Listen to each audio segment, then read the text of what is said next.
Congress party కానీ ఇతర పార్టీలు కానీ ఏవి కూడా తీసుకున్నటువంటి నిర్ణయాన్ని ఈరోజు నరేంద్ర మోడీ గారి నాయకత్వంలో మరి భారతీయ జనతా పార్టీ ప్రభుత్వం తీసుకోవడం జరిగింది.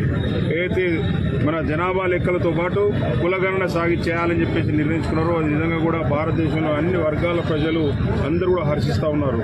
1931 తర్వాత ఏ రోజు కూడా అధికారంలో ఉన్నటువంటి పార్టీలు ఏవి కూడా తీసుకున్నటువంటి సాహసోపేతమైన నిర్ణయాలు తీసుకొని ఈ రోజు భారతదేశంలో నివసిస్తున్న 140 కోట్ల జనాభాలో ఏ జనాభా ఎంత ఉన్నది, ఏ కులాల సంఖ్య ఎంత ఉందని చెప్పి లెక్కలు తీయాలని నిర్ణయం చేయడం అనేది చాలా గొప్ప కార్యక్రమం ఇది. ఎందుకంటే జనాభా లెక్కలు అనేవి ఒక చాలా సిస్టమేటిక్ పద్ధతిలో చాలా ఒక క్రమబద్ధమైన పద్ధతిలో జరుగుతాయి కాబట్టి వాటితో వాటి కులగణన చేయాలని నిర్ణయం చాలా గొప్పది. ఇటీవల కాలంలో కొన్ని రాష్ట్రాలు కొన్ని ప్రభుత్వాలు మరి జనాభా లెక్కలు తీసినామని కులగణన చేసినామని చెప్పి ప్రగల్భాలు చెప్తా ఉన్నారు. వారు చేసినటువంటి కులగణన ఎలాంటి సహేతుకత లేకుండా ఎలాంటి ప్రామాణికత లేకుండా చేసినటువంటి కార్యక్రమాలు అవి ప్రజల్లో చాలా వరకు ఎన్నో ఆందోళనలు ఎన్నో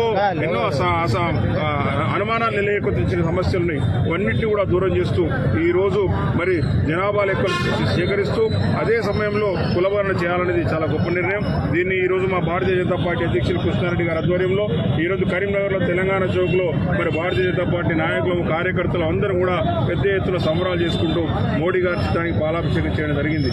మా బండి సంజయ్ గారు కూడా ఎప్పటి నుంచో ఈ తెలంగాణ రాష్ట్రంలో చేపట్టినటువంటి కులగణన గురించి చాలా అనుమానాలు వ్యక్తం చేయడం జరిగింది. వారు చేసినటువంటి అనుమానాలన్నీ కూడా ఇప్పుడు నివృత్తి రోజులు వచ్చినాయి. తప్పకుండా కూడా ఈ జనాభా లెక్కలు ఈ కులగణన వల్ల రాబోయే 10-20 సంవత్సరాల వరకు కూడా ప్రజలు అనేక క్రమబద్ధమైనటువంటి అంకెల ప్రకారంగా మరి రిజర్వేషన్లు కావచ్చు, వారికి అందే ఫలాలు కావచ్చు, ఎక్కడ కూడా ఏ కులాలు కూడా అన్యాయం జరగకుండా అందే అవకాశం ఉంటుంది. కాబట్టి ఇది నిజంగా గొప్ప చరిత్రాత్మకమైనటువంటి నిర్ణయం. కాంగ్రెస్ పార్టీ నాయకులు మాట్లాడుతూ ఉన్నారు. ఈరోజు కాంగ్రెస్ పార్టీకి దమ్ముంటే మీరు 58 సంవత్సరాల పాటు అధికారంలో ఉన్నారు. స్వాతంత్రం వచ్చిన తర్వాత ఏ రోజు కూడా జనాభా లెక్కలు కులగణన చేద్దామని ఆలోచన చేయనటువంటి పార్టీ మీ పార్టీ. ఈ రోజు మీరు చెప్తా ఉన్నారు మేము తెలంగాణలో చేయడం వల్లే ఇది మీకు కేంద్ర ప్రభుత్వం నిర్ణయించుకున్నది. చాలా తప్పు. మీరు చేసిన కులగణన అనేది చాలా అనుమానాలు చాలా కులాలలో మరి ఎందుకంటే బీసీలలో చాలా అనుమానాలు లేకెత్తించినటువంటి సంఘటన. ఎందుకంటే దానిలో ముస్లిం కులాలను చేర్చడం కావచ్చు, ఇతర కులాలను చేర్చి 56% ఉన్నారని చెప్పి తేల్చడం చాలా శుద్ధమైన తప్పు. ఇప్పుడు తప్పకుండా కూడా అనుమానాలన్నీ నివృత్తి అయితే మన భారతీయ జనతా పార్టీ నరేంద్ర మోడీ గారి నాయకత్వంలో తీసుకున్న కార్యక్రమం వల్ల రాబోయే జనరేషన్స్ కు ఒక తెలంగాణ భారతదేశంలో ప్రతి ఒక్క లెక్క కూడా కళ్ళ ముందు కట్టినట్టు కాబట్టి నరేంద్ర